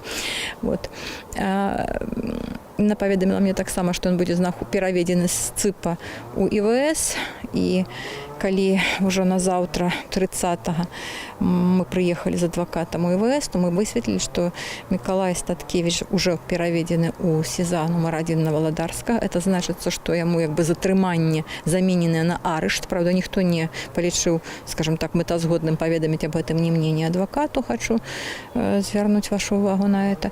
Ну і вось, безумоўна, паехалі на Валадарскага. Безумоўна, мы паспрабавалі дамагчыся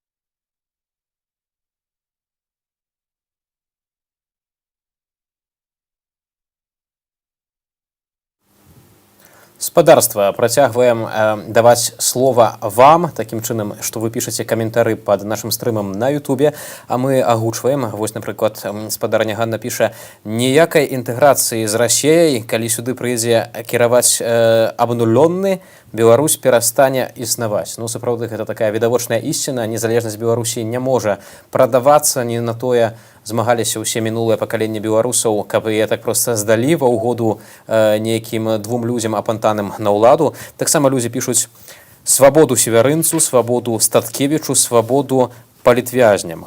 Вось такім чынам выказваюцца нашыя беларусы. Таксама чуваць вядомыя лозунгі ўсім: сыходзь Лукашенка, няхай за яго галасуе толькі міліцыя, а таксама стоп таракан.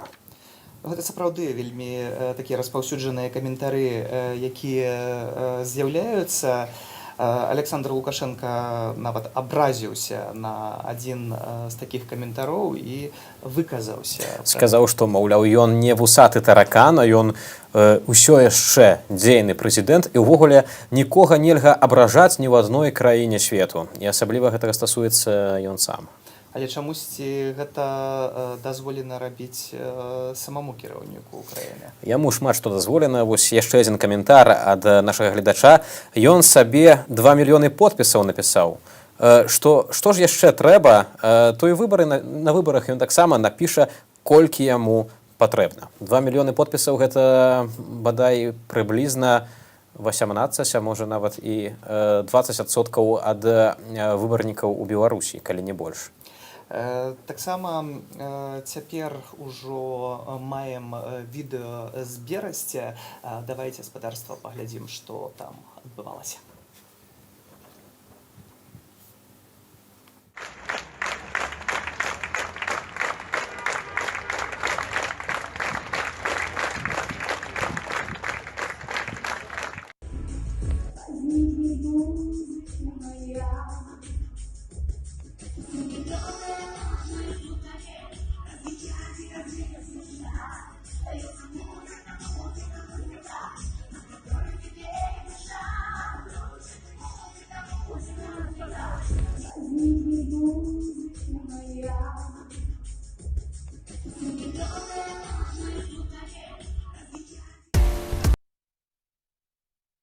Затрымліваюць не толькі ў Берасці, вось тут паведамляюць, кажа праваабаронца «Вясны» Олег Мацкевіч. Прыкладна о 20-й гадзіне каля Барысаўскага гарадскога парку быў затрыманы Дмітрый Шувалаў. Ён у футболцы з надпісам «Саша, 3%, ты не будзеш прэзідэнтам». І ў гэтай жа майцы яго затрымлівалі 20 чэрвеня падчас ланцугу салідарнасці. Барысаўскі суд тады аштрафаваў яго на 30 базавых велічыняў. Вось такая інфармацыя, спадарства. А цяпер салідарнасць з Познання. Ксенія Тарасевіч на месцы сочыць за акцыяй. Ксенія, вітаем. Як акцыя адбылася, яшчэ адбываецца ў гэтыя хвіліны? Якія падрабязнасці? Вітаю. Акцыя вось літаральна некалькі хвілінаў таму скончылася, і яна прайшла, мякка кажучы, вельмі паспяхова і нават шакуюча, тому што на пачатку, калі мы як арганізатары анансавалі гэту акцыю для гарадскіх уладаў, мы думалі, што прыйдзе каля 30 чалавек. Прынамсі, як нам казалі людзі, беларусы, якія ўжо даўно жывуць у Познані, звычайна прыкладна 20-30 чалавек і прыходзяць. Вось, але прыйшло больш за 100 чалавек, і гэта было вельмі для нас прыемным і выклікам у той жа час, і вельмі прыемнай нечаканасцю. Таму што сапраўды адчуваецца, што зараз такія часы, калі беларусы вельмі вымагаюць, патрабуюць еднасці, салідарнасці, справядлівасці, сумленнасці не толькі ў Беларусі, але і за мяжы. І мне падаецца, што зараз беларусы пачынаюць памятаць тое, адкуль яны, шанаваць свае карані. Вось, на жаль, правда, у звязку з такімі сумнымі падзеямі. Што датычыць нашай акцыі салідарнасці ў Познані, то мы вырашылі зрабіць яе такой больш дынамічнай. Вось, у нас была вялікая калонка, на якой мы ўключалі беларускую музыку. Уявіце сабе, 100 чалавек так гучна спяваюць «Тры чарапахі» на плошчы Адама Міцкевіча. Месца, відавочна, мы выбралі не выпадкова. Таксама мы крычалі лозунгі. Мне падаецца, што вельмі спадабаўся лозунг нашым наведнікам «Ран-ран, таракан». Вось яны так вельмі актыўна і так упарта яго крычалі. У нас было суправаджэнне разам з барабанамі. Вось, і таму атрымлівалася зрабіць гэта так вельмі дынамічна, таму што, видите, вы крычыце «Жыве Беларусь», і яшчэ там на фоне такія голас, такая песня з некалькі дзесяткаў барабанаў, конечно, вельмі гэта выглядае відовішчна. Вось, таксама значыць, што прыйшло даволі шмат не толькі беларусаў, але і палякаў. Удзельнікаў былі палякамі, і гэта вельмі цікава, што гэта значыць, што, напэўна, беларусам становіцца цікава палякам.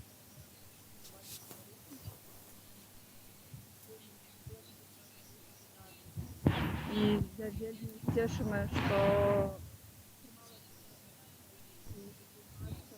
Ксенія, на жаль, не вельмі добра цябе чуваць, але ўсё ж такі паспрабуем яшчэ застацца на сувязі.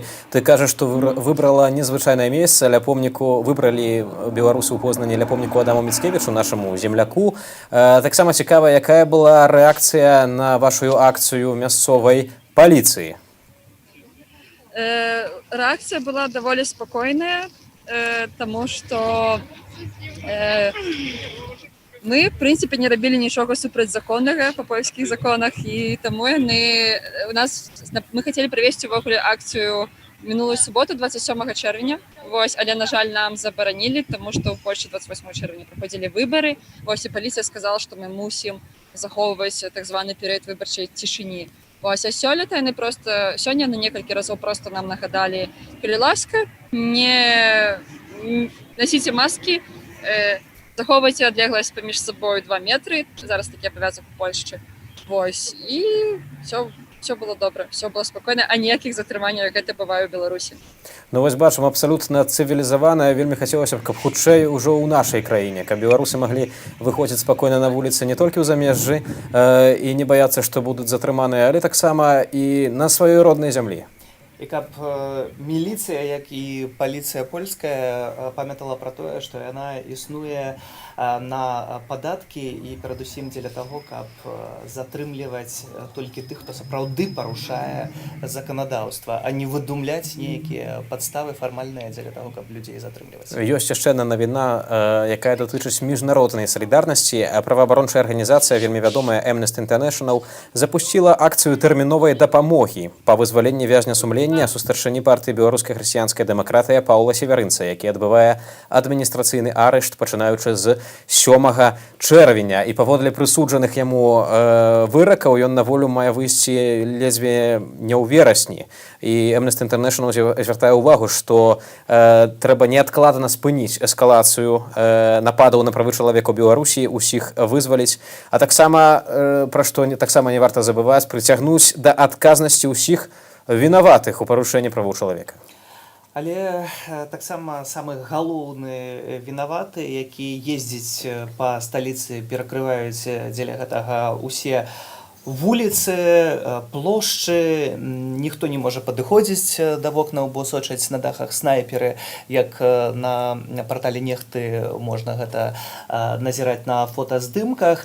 І як сустракаюць беларусы гэтага правадыра народу у Менску, хіба гэта было учора вечарам, так, калі праязджаў Александр Лукашенко з картэжам, усё хіба адчуваць без каментара.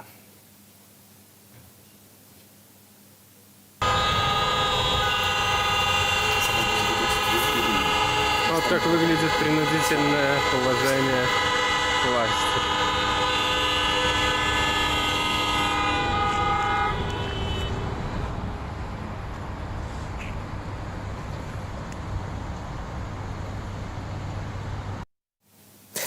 Вось нашыя каментатары пішуць, працягваюць, што з такім братам ворага не трэба. Гэта відавочна адносіцца да сустрэчы Лукашэнкі з Пуцінам у Ржэве. Таксама пішуць: усе слухаем песню Тор Бэнд, мы не народзец, і сапраўды мы не народзец, мы годны народ, які мае права на тое, каб быць свабодным, каб выбіраць сабе і мяняць сабе ўрэшце ўладу. Вось таксама навіна са сталіцы. У Менску адбыўся маштабны велапрабег салідарнасці, некалькі дзясяткаў раварыстаў на праспекце Незалежнасці. Гэтыя людзі згуртаваліся праз тэлеграм-канал 97% Нехта. Неўзабаве зможам таксама, спадарства, вам гэта паказаць. Тут таксама працягваем. Вось што нам пішуць: дэакупацыя, дэкамунізацыя, дэлукашызацыя, люстрацыя, дэмакратыя. Поўны набор каштоўнасцяў неабходных Беларусі. Каштоўнасці неабходныя, безумоўна, але тут галоўнае пытанне, калі да гэтых усіх каштоўнасцей мы прыйдзем. Мы прыйдзем тады, калі ўсё ж такі людзі перастануць у сваіх масах, у сваіх калектывах рабочых, таксама у вялікіх такіх прадпрыемствах, дзе працуе шмат людзей. Людзі перастануць баяцца і ўсё ж такі выйдуць на вуліцу, каб сказаць сваё слова. Таксама вось нашыя калегі з расейскамоўнай рэдакцыі «Вот так» гавораць пра тое, што ёсць затрыманні і ў Расіі, бо там таксама шмат незадаволеных тым, што адбылося ў Расіі, рэферэндум устроіў Владзімир Путін па зменах канстытуцыі. І вось піша наша журналістка, што ў наўпроставым эфіры затрымалі Іллю Азара і працягваюць затрымліваць усіх, хто выходзіць на пікеты. Абсолютно відавочна, што Владзімир Путін пераймае досвед Александра Лукашэнкі. Тут залежыць, хто ў каго пераймае. Хто ў каго пераймае. Яны хіба ўзаемна мацуюцца, ўзаемна адно аднаго падтрымліваюць. Калі б быў гэты рэферэндум аб абнуленні Владзіміра Пуціна, то ў Расіі ўпершыню выкарысталі інстытут датэрміновага галасавання. Таксама вось я праглядаю стужку навінаў. Сёння вельмі актыўна спадарства вы дзеліцеся ў сацыяльных сетках фотаздымкамі са святкаванняў гэтага 3 ліпеня. Судя по всему, Лукашенко хочет сделать из Минска городишко, который смахивает на его колхоз, піша спадар Дмитрий Брушко. І давешвае вось гэтыя фотаздымкі, нешматлюдна. Абсалютна нешматлюдна, і гэта нават нагадвае не нейкі калхоз, а вымерлы абсалютна горад, дзе людзей даўно няма, дзе людзей як быццам бы нічога не радуе, хаця афіцыйна з усіх прапагандовых каналаў кажуць, што сёння свята. А цяпер кажуць нам спадарства, што можна ўжо пабачыць, як адбываўся велапрабег салідарнасці ў беларускай сталіцы. Даруйце, запусцім гэты ролик трошкі пазней. Вяртаемся да таго, што вы пішаце. Вось такое важнае пытанне задаў адзін з нашых гледачоў. Белсад, такое пытанне. Великабрытанія гаворыць, ды зрэшты і іншыя краіны заклікаюць вызваліць палітвязняў. Нашым уладам усё роўна. Што толку ад гэтых заяваў у пустату, калі нашая ўлада гэта ігнаруе? Сапраўды пытанне, якое вельмі баліць многім беларусам, але ўсё ж памятаем, што любы голас лепш за цішыню. І тут таксама не варта ўжо аж занадта ў крайнасці ўдавацца ў такое, мне здаецца, выбачайце за гэтае слова, самаедства. Але ўсё трэба памятаць, што толькі мы самыя, толькі мы беларусы адказныя за свой лёс, і толькі мы можам змяніць сваю будучыню. І ўсё ж такі маем тое відэо са сталіцы, я настойваю, каб яго паказаць.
Гэта салідарнасць раварыстаў з беларускай сталіцы, а ўжо цяпер пераносімся ў Мюнхен. З намі на сувязі Крысціна Дарапей. Крысціна, акцыя салідарнасці адбываецца ў Нямецчыне ў гэтыя хвіліны. Як гэта выглядае? Штосьці падказваюць, што, на жаль, зноў абрываецца сувязь. Ну што ж, а людзям, відавочна, вельмі падабаецца тое, што адбываецца ў Менску. І сапраўды гэта такая грамадзянская адвага, грамадзянская пазіцыя, нягледзячы ні на што. Я вось асабіста не памятаю, каб пасля такіх працяглых тыдняў рэпрэсіяў, гэтых такіх вельмі злых, непрыемных навінаў пра катаванне людзей, все адно людзі знаходзяць формы, знаходзяць спосаб выйсці і не баючыся паказаць, хто гаспадар у краіне. Выйсці і сказаць сваё слова незадаволення і праявіць таксама салідарнасць, якая вельмі важная і пра якую ўвесь час просяць. Менавіта, і гэта вельмі важна, закрываюць людзей, вось кагосьці затрымліваюць, але ўсё адно на іх месца паўстаюць новыя, бо беларусы ўсё ж такі пачынаюць усведамляць, што іх большасць, і менавіта гэта надае ім відавочна сілы і адвагі. Тут таксама падказваюць, што наша калега з Мюнхену Хрысціна Дарапей на сувязі. Хрысціна, вітаю. Добрый вечер. Добрый вечер з Мюнхену. Хрысціна, распавядзі, калі ласка, што ў вас там адбываецца? Бачу за табой нашыя беларускія сцягі. Так, у нас уже другая акція праходзіць у Мюнхене. На гэты раз мы збіраемся на Аденсплаце. Першая акцыя адбылася ў нядзелю на Марінплац, на цэнтральнай плошчы Мюнхена. І нечакана прыйшло вельмі шмат беларусаў. На першай акцыі было каля 150 чалавек, бо гэта быў выходны дзень. Сёння, я б сказала, што чалавек 100 у нас ёсць. Людзі прыходзяць сем'ямі, з дзецьмі, з жонкамі, муж'ямі. І гэта сапраўды вельмі натхняе, што людзі яднаюцца пад рознымі сцягамі, пад рознымі лозунгамі, размаўляюць рознымі мовамі, але ўсе выказваюцца прыкладна за адну і тую ж ідэю, за вольныя выбары, за свабоду слова і дэмакратыю ў Беларусі. Ну вось, Хрысціна, часта кажуць, што беларусаў за мяжой не чуваць, іх не бачна, яны лёгка раствараюцца ў мясцовых грамадствах, але гэта відавочна выказванне не пра гэтыя дні. На шчасце, не так. Насамрэч, мы знаходзімся ў кантакце з арганізатарамі з іншых краін. Мы ведаем, што ў Гішпаніі, у прынцыпе, па ўсёй Еўропе ў гэты дзень адбываюцца мітынгі. Людзі выходзяць на вуліцу з беларускай сімволікай для таго, каб паказаць, што яны салідарныя з тым, што адбываецца з беларусамі, што яны супраць таго, што адбываецца ў нашай краіне. Яны робяць праблему бачнай для еўрапейскага грамадства. Яны запрашаюць еўрапейскія СМІ, яны запрашаюць еўрапейскіх палітыкаў, яны размаўляюць пра гэта і даносяць навіны пра краіну, якая знаходзячыся ў цэнтры Еўропы, ўсё яшчэ застаецца тэрра інкогніта да еўрапейскай грамадскасці. Я упэўнена, што беларуская дыаспара існуе, яна даволі магутная, і у разе патрэбы, менавіта зараз гэта адбываецца, яны яднаюцца і паказваюць тое, што яны сапраўды моцныя і сапраўды перакананыя. Некаторыя таксама людзі кажуць, што калі сёлета нешта ў нашай краіне зменяцца, то яны гатовыя падтрымліваць і не толькі акцыямі. Хтосьці, напрыклад, мае бізнес за мяжою, хтосьці увогуле нават дэкларуе, што ледзьве не гатовы вярнуцца на радзіму. Так, многія кажуць пра тое, што калі рэжым зменіцца, то чаму б не вярнуцца? Бо ёсць імавернасць таго, што эканоміка стане мацнейшай, што ў прынцыпе будзе мець сэнс не толькі патрыятычна, але яшчэ цалкам побытавы і рацыянальны вярнуцца на радзіму і працаваць далей там і жыць. Таму так, цалкам можа быць. Я ведаю, што людзі за мяжой ўжо збіраюць грошы на падтрымку людзям, якія пацярпелі ад злачынству цяперашняга рэжыму. Таму я думаю, што беларусы за мяжой ёсць будучыня як і за мяжой, так і ў Беларусі зноў. Сапраўды, бо беларусы паехалі вучыцца, атрымліваць добрую адукацыю, таксама беларусы з замежжа могуць дапамагаць матэрыяльна і гаварыць самае галоўнае, што цяпер чуем, жыве Беларусь. Freedom Беларусь! Freedom Беларусь! Freedom Беларусь! Libertad! Беларусь! Freedom Беларусь! Беларусь! Я еще не могу это выразить словно. Беларусь!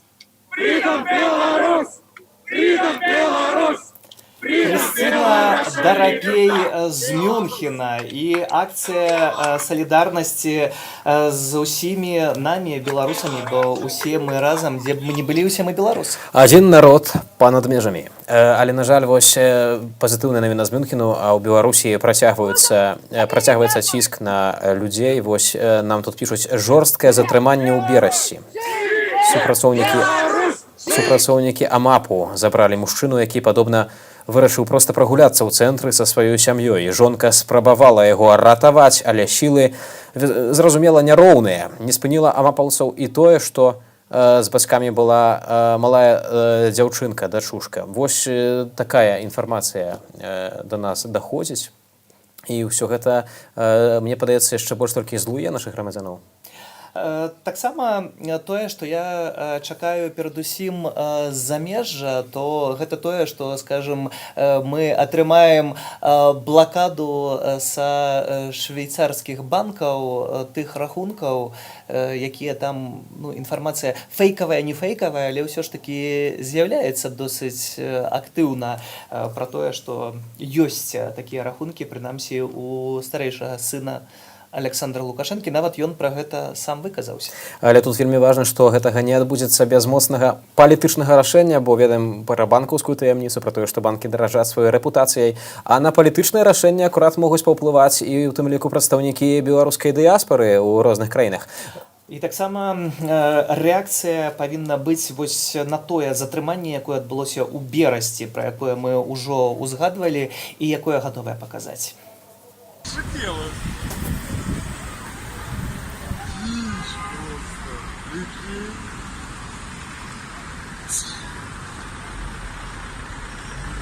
Не, я сразу сейчас не трогай. Шипела.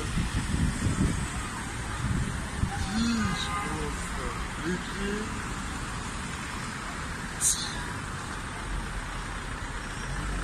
Не, я сразу сейчас не трогай. Пішуць нашыя гледачы, рэагуюць таксама на гэтае відэа. Далоў лукашызм. Магутны Божа, дапамажы спыніць тэрор у нашай краіне. І таксама ёсць і голас надзеі. Так ніколі не было. Людзі пачалі глядзець Белсат, яднанне і за мяжой, і тут, у Беларусі. Як гаспадарства нам не перашкаджалі працаваць, як бы не глушылі сувязь. Хай гэта будзе не тут і цяпер, хай гэта будзе, можа, не адразу, можа, з нейкімі праблемамі. Але тым не менш, такое відэо мы будзем паказваць абавязкова, будзем вывешваць гэта ў сябе на старонках, бо гэтае відэо, якое бачыце, можна і трэба каментаваць, пра гэта трэба размаўляць, і пра гэтае відэо нельга маўчаць. Беларусы, заступайцеся адно за аднаго, бо толькі разам мы пераможам, працягваюць пісаць нашыя гледачы. Таксама пішуць, таракан давёў краіну да рабства. Людзі ў чорным, як вы бачыце, у масках нейкіх, невядомыя, не прадстаўляюцца традыцыйна, накідваюцца папросту на грамадзянаў, не глядзяць на тое, што там жанчына, таксама дзіцё, ці якая гэта стрэсавая сітуацыя для гэтага дзіцяці. Гэта ўсё не мае для іх значэння. Цяпер яны робяць тое, што хочуць. Сапраўды, гэтыя кадры нагадваюць нешта вельмі змрочнае з найгоршых дыктатураў свету, і нават тое, што адбывалася пры камуністах пры Сталіне, НКВД, як себе павозіла, а таксама як себе павозілі фашысты пры Гітлеры. Абсалютна падобная карціна. Вось таксама з Менску, як паведамляе Тутбай, днём падчас святочнага шэсця і выступлення Александра Лукашэнкі каля манумента перамогі былі затрыманыя муж і жонка Алена і Дзмітрый. Як распавядае Алена, калі яны ўжо збіраліся выходзіць праз рамку, да іх падышлі супрацоўнікі ў цывільным і прапанавалі прайсці ў мікрааўтобус. Супрацоўнікі міліцыі ў цывільным сказалі, што яны падазрона выглядаюць. Правезлі на ім каля 300 метраў па вуліцы Захарова і нечакана адпусцілі. Прычыну затрымання Мінчукам ніхто не растлумачыў, у чым яны падазрона выглядалі. Затрымалі, выпусцілі. Жанчына распавяла Тутбай, што абураная і не разумее, што сёння з ёй адбылося, ды вельмі спалохалася. Жанчына цяпер знаходзіцца на 8-м месяцы цяжарнасці. Проста абсалютна жахлівая гэта ўсё слухаць. І вось пішуць таксама нашы гледачы, вось як гэтай маленькай дзяўчынцы патлумачаць, што толькі што адбылося. Што тут тлумачыць? Мне падаецца, што не толькі дзіцяці мы не можам гэта рацыянальна вытлумачыць, мы сабе не можам гэта рацыянальна растлумачыць, бо гэта ўжо і не смешна, і не абсурдна. Мы знаходзімся ў нейкім зусім іншай прасторы. Абсалютна, і ўвогуле вось бандытызм, абсалютны бандытызм. Вось як казаў Лукашенко, не дай Божа, людзі падумаюць, што гестапа на вуліцы вярнулася з засушанымі рукавамі, а што мы зараз бачым? Ну і можна ўзгадаць, зрэшты, гэтыя карцінкі афіцыйных святкаванняў для сваіх.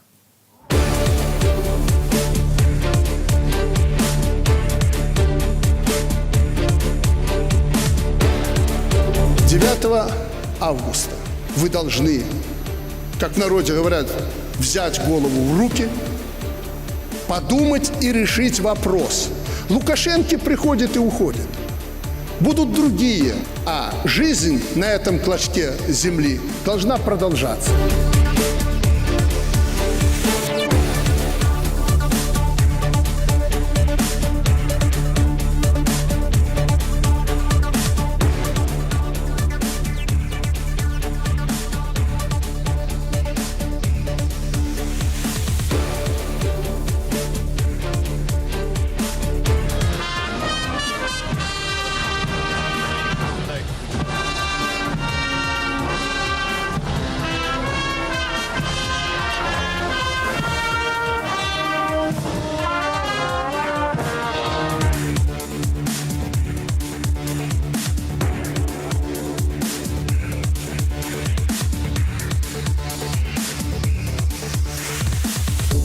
Никто не в состоянии извне поколебать ту стабильность и независимость, которая сегодня в Беларуси.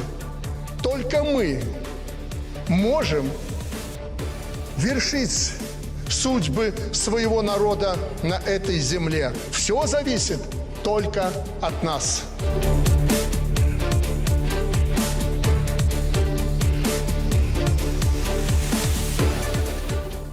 Беларусы, вучыцеся на прыкладзе Арменіі, адбівайце сваіх, пішуць нам нашыя гледачы. Таксама не бракуе вельмі гнеўных, злосных каментароў, і не дзіўна, бо тое, што адбываецца на экране, вельмі ўсіх, скажем так, непакоіць і злуе. Даруйце, але зацытую, бо гэта народны голас, што Беларусь выратуе толькі снайпер, стоп гестапа, альбо дзяўчынка запомніць, хто такія паліцаі Лукі.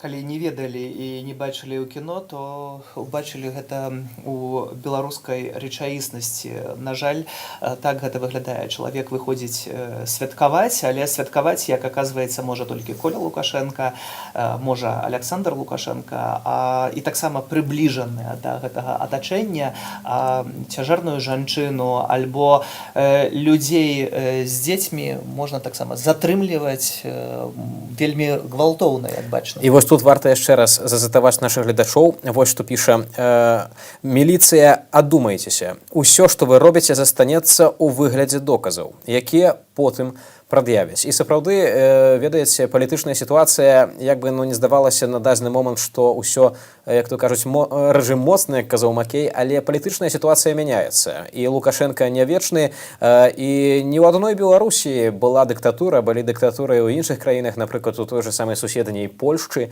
І час расплаты і час адказваць за свае злачынствы ён усё ж такі прыйдзе. Павінен быць суд, які ўсё ж такі разлічыць гэта справядліва. Ну, як пакуль суды, бачым, кідаюць людзей за краты, але такі аптымістычны момант ва ўсім гэтым драматызме, словы салідарнасці з тымі, хто знаходзіцца за кратамі, і сем'ямі тых, хто пацярпеў ад рэпрэсіяў. Словы салідарнасці гучаць і з розных краінаў, і абсалютна з розных гарадоў, а ўжо цяпер жыхар Віцебску. Вы правы, вы победите. Пусть стремаются, добиваются своего, правды. Я очень огорчена таким поворотом, что людей за свободу слова сажают на сутки. Это неправильно. У нас должна быть свобода слова.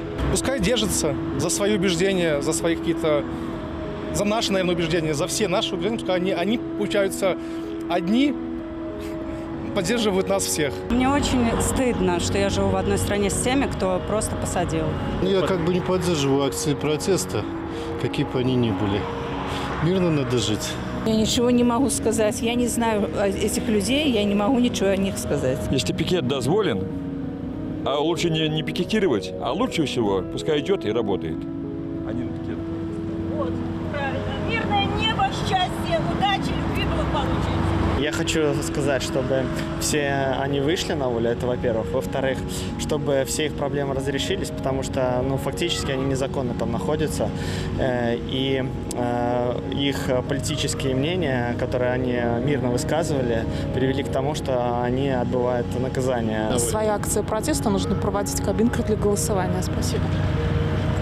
Мы очень поддерживаем, сопереживаем тем людям, которые сейчас находятся в неволе, потому что время идет вперед, и это совершенно в корне неверно.